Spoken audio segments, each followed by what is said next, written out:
हरियाणा में बदली सत्ता की बयार, अब सैनी की चलेगी सरकार। हरियाणा का रण, मोदी का जीत वाला प्रण। बीजेपी ने की तैयारी, लोकसभा की पलटी बाजी। बीजेपी हमेशा से अपने फैसलों से लोगों को चौंकाती रही है। एक बार फिर कुछ ऐसा ही हरियाणा में देखने को मिल रहा है, जहां लगातार 2 बार के मुख्यमंत्री मनोहर लाल खट्टर को हटाकर नायब सिंह सैनी को मुख्यमंत्री के चेहरे के तौर पर पेश किया है। सैनी हरियाणा के 11वें मुख्यमंत्री के तौर पर सूबे की जिम्मेदारी संभालते नजर आने वाले हैं। एक मुख्यमंत्री को हटाना और उसकी जगह नए चेहरे को जगह देना, ये सब कुछ बोलने में जितना आसान लगता है, वो असलियत में बेहद मुश्किल है। लेकिन पार्टी विद डिफरेंस का नारा बुलंद करने वाली बीजेपी में ऐसे अनगिनत उदाहरण है। ये और भी ज्यादा खास इसलिए भी हो जाता है जब सत्ता का हस्तांतरण इस तरह से बेहद सरल और स्वीकार्य तरीके से होता है। विधायक दल की बैठक के बाद जब नायब सिंह सैनी के नाम पर मुहर लगी, तो सबसे पहले बधाई खुद मनोहर लाल खट्टर ने उन्हें फूल देकर दी।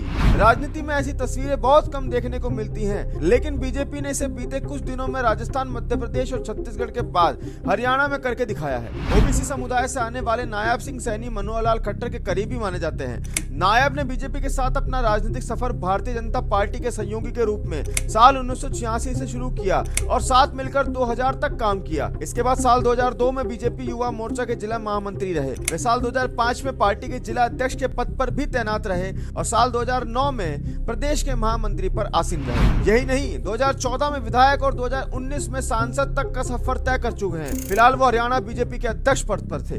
सैनी की नियुक्ति को हरियाणा की जाति केंद्रित राजनीति में गैर जाट मतदाताओं, विशेष रूप से पिछड़े समुदाय को एकजुट करने की बीजेपी की कोशिश के रूप में देखा जा रहा है। नायब सिंह सैनी ओबीसी समुदाय के बड़े नेता के तौर पर जाने जाते हैं। लोकसभा चुनाव से ठीक पहले इस बदलाव के कई मायने बताए जा रहे हैं। बीजेपी हरियाणा में नॉन जाट की राजनीति करती है। करीब 9 साल पहले बीजेपी ने मनोहर लाल खट्टर को मुख्यमंत्री बनाकर सबको चौंका दिया था। अब लोकसभा चुनाव से पहले हरियाणा में बीजेपी ने फिर बदलाव किया और इस बार बीजेपी ने एक ओबीसी नेता को मुख्यमंत्री बना दिया।